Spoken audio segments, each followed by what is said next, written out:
अच्छा, अब इसका इसका एक और पहलू भी है।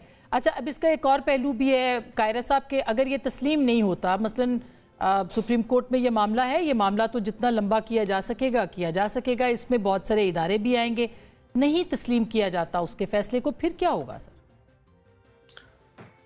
हाँ आसमा, पहली बात तो ये है कि अदालत के फैसलों के ऊपर तनकीद करना, नकद लिखना, उस पर एहतजाज करना, ये तो हर जगह होता, हमारे अपने मुल्क में होता है, वहां भी राय साहब ने दुरुस्त रहनुमाई की है।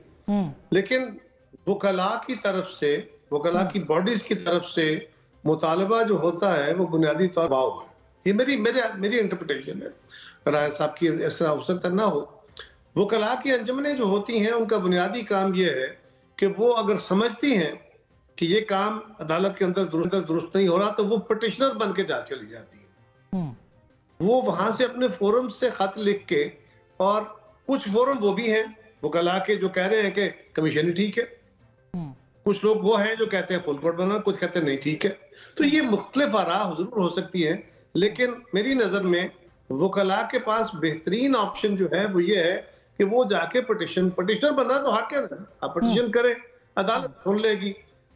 आप अपनी मर्जी का जज जो कोर्ट बनवाएं, उसके लिए तहर्रुक करें। एक वकला बहस कर रहे हैं, ठीक, उधर से पीटीआई भी मुतालबा कर रही है, एक सियासी जमात भी मुतालबा कर रही है, 4-6 जजेस भी मुतालबा कर रहे हैं। पीटीआई और वकला, लेकिन सही बात है, नहीं मगर साथ रख के देखें सर, उनके एतराजात पे तो सुने ना सर, आप उनके एतराजात को कैसे मुस्तरद कर सकते हैं? मैं उससे इनकारी नहीं हूँ, मैं इनकारी नहीं हूँ, मैं कह रहा हूँ सिर्फ इन 3 चीजों को साथ रखे ना।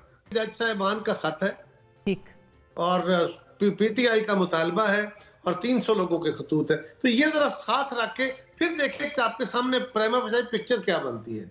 क्या इस सूरत हाल में बेंच तश्कील देना या दिलवाना या ये प्रेशर का एक तासर पैदा करना, ये हम कह रहे हैं मुनासिब नहीं। हमने ये तो नहीं कहा कि ये नहीं होना चाहिए। हाँ, मगर प्रेशर तो फिर से चीफ जस्टिस साहब ने लिया ना, ये भी तो आप तस्लीम करें। अता तारड़ साहब जो एग्जीक्यूटिव है वो अपना माइंड पहले दे चुकी है। एग्जीक्यूटिव समझती है कि 6 जज गलत कह रहे हैं, फिर वो कमीशन बनाती है, फिर चीफ जस्टिस साहब, जाहिर है चीफ जस्टिस साहब को देखा जाए तो उन्होंने सही फैसला किया है कि उन्होंने फिर कोर्ट को बुला लिया है कि भैया आप फैसला करें। एग्जीक्यूटिव ने अपना माइंड क्यों दिया है सर? नहीं, हमने कहां अपना माइंड दिया, हमने तो जो टीओआर दिए, हाँ, हमने तो उसमें यह कहा है कि इसकी तहकीकात होनी चाहिए, और अगर कोई जिम्मेदार है उसकी जिम्मेदारी का भी तयन होना चाहिए और एक्शन भी होना चाहिए। हमारे आप टीओआर पढ़े बड़े क्लियरली कि ये खत के जो मदरजात हैं ये ठीक हैं कि नहीं हैं, और अगर कोई सबूत है तो फिर उसका जिम्मेदार कौन है और जिम्मेदारी का तयन किस पे होता है, और क्या अगर जिम्मेदारी का तयन होता है तो फिर एक्शन क्या होना चाहिए। अब देखिए, ये बड़ा क्लियर मामला है।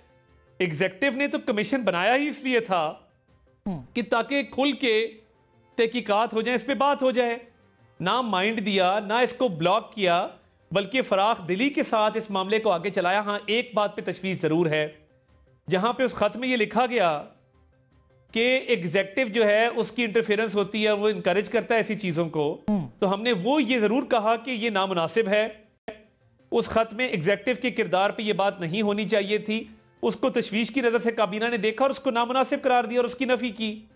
अदरवाइज तो उन जजेस के खत के ऊपर हमने तो तहकीकात का ऑर्डर किया था। एक रिटायर्ड सुप्रीम कोर्ट के जज को दरखास्त की थी कि वो आके कमीशन को हेड करें, तो हमारी तरफ से तो कोई दिक्कत नहीं थी। अच्छा, आप अगर आपको अदालत कहती है कि आप बुलाए इदारों के सरबराहान को या आप उनसे पूछें, तो आपकी हुकूमत कहाँ खड़ी होगी सर?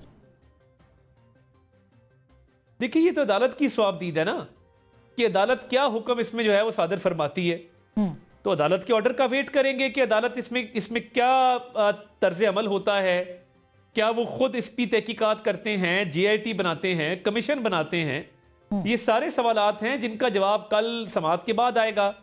तो तब तक मेरा ख्याल इंतजार करना चाहिए कि इस पे जुडिशरी क्या व्यू लेती है, और जब खत जो है वो 7 रुकनी बेंच उसको टेकअप करता है तो आगे क्या लाहे अमल जो है वो इख्तियार किया जाता है। लेकिन तहरीक इंसाफ का मुतालबा फुल कोर्ट का है और वो आपके ख्याल में होना चाहिए, हो सकता है, इम्कानात हैं? देखिए, तहरीक इंसाफ इसमें मुझे समझ नहीं आता कि पार्टी कैसे है। यानी 6 जजेस एक खत लिखते हैं और वो तहकीकात का मुतालबा करते हैं, उस पर कमीशन बनता है, फिर चीफ जस्टिस के पास मामला जाता है, वो समाअत कर देते हैं। ये किस बुनियाद पे कहा जा रहा है कि जी फुल कोर्ट बना दें? उसके पीछे जवाब क्या है और फुल कोर्ट बनने से क्या होगा और उनका स्टेक क्या है? यानी देखें, अगर तो वो 6 जजेस खुद बात कर रहे हो तो फिर एक और बात है। अगर वो खुद बात नहीं कर रहे और चीफ जस्टिस ऑफ पाकिस्तान को खत लिखा था, चीफ जस्टिस ने उस पर एक्ट अपॉन करते हुए बेंच बनाया है, तो मैं समझता हूं बेहतर किया है। और क्या ऑप्शन मौजूद था? जो अवेलेबल जज